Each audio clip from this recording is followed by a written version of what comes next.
इक्ष्वाकु वंश के अंदर ही भगवान राम का दिव्य पदार्पण हुआ था मेरे प्यारे।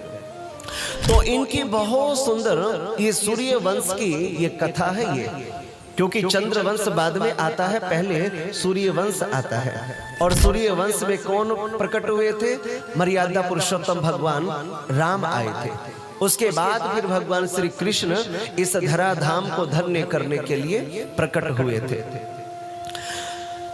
तो इक्ष्वाकु इन्हीं के वंश में आगे चल करके बहुत एक से एक बड़े से बड़े प्रतापी राजाओं का प्रादुर्भाव हुआ था।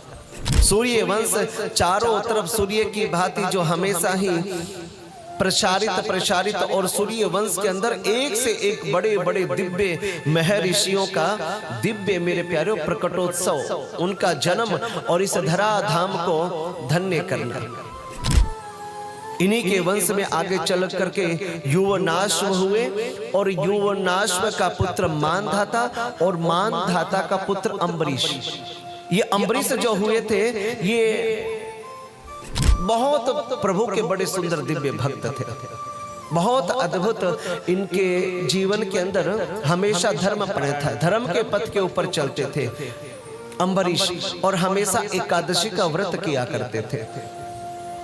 आप लोग भी एकादशी का व्रत करते हो, तो एकादशी के व्रत के दिन आप लोगों को अन्न नहीं ग्रहण करना चाहिए, ऐसा हमारे शास्त्रों में लिखा गया है।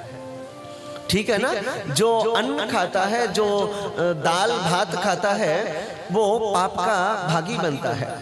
इसलिए कभी भी एकादशी के व्रत जब भी आप करो तो आपको अन्न नहीं खाना चाहिए।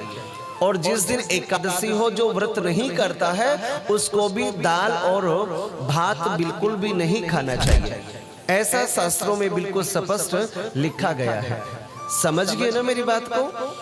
और जब एकादशी का व्रत होता है तो इसकी महिमा के विषय में मैं क्या बताऊं कि जिस दिन दशमी होती है उस दिन केवल एक ही समय भोजन करना चाहिए, एक समय भोजन करना चाहिए। और जिस दिन एकादशी होती है उस दिन केवल निराहार रहना चाहिए। और यदि निराहार नहीं रह सकते तो आप दुग्धाहार ले सकते हो, फल ले सकते हो, या जो भी आपकी इच्छा हो, लेकिन उस दिन अन्न नहीं खाना चाहिए। और जो व्रत करता है तो लिखा गया है कि घर में कोई अतिथि आ जाए तो उसको भी भोजन नहीं कराना चाहिए, उस दिन अन्न का दान बिल्कुल भी नहीं करना चाहिए एकादशी के दिन। और द्वादशी के दिन उसका पारायण करना चाहिए, ऐसा बतलाया गया है। तो एकादशी का व्रत जो है बहुत दिव्य होता है। तो महीने में 2 एकादशियां आती हैं, और शायद आप लोगों ने व्रत किया भी होगा एकादशी का। कौन कौन करते हैं? सभी नहीं करते हैं ना? एकादशी जरूर किया करो। अच्छा, गुड्डी करती है? कमाल ही हो गया है ना? तो एकादशी का व्रत जो है अवश्य ही करना चाहिए, चाहे आप कुछ करो या न करो, लेकिन एकादशी का व्रत महीने में 2 व्रत अवश्य ही करने चाहिए। तो इससे क्या होगा? क्योंकि मेरे भारत की संस्कृति जो है वो पूरी साइंटिफिक है, पूरे विज्ञान के ऊपर आधारित है। कोई भी हमारे संत महापुरुषों ने बिना प्रमाण के कोई बात नहीं रखी है।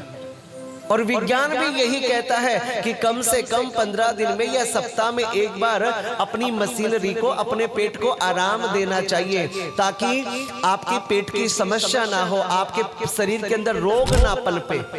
तो इसके लिए क्या करना चाहिए? कम खाना चाहिए, ठीक है ना? निर्जल व्रत करना चाहिए।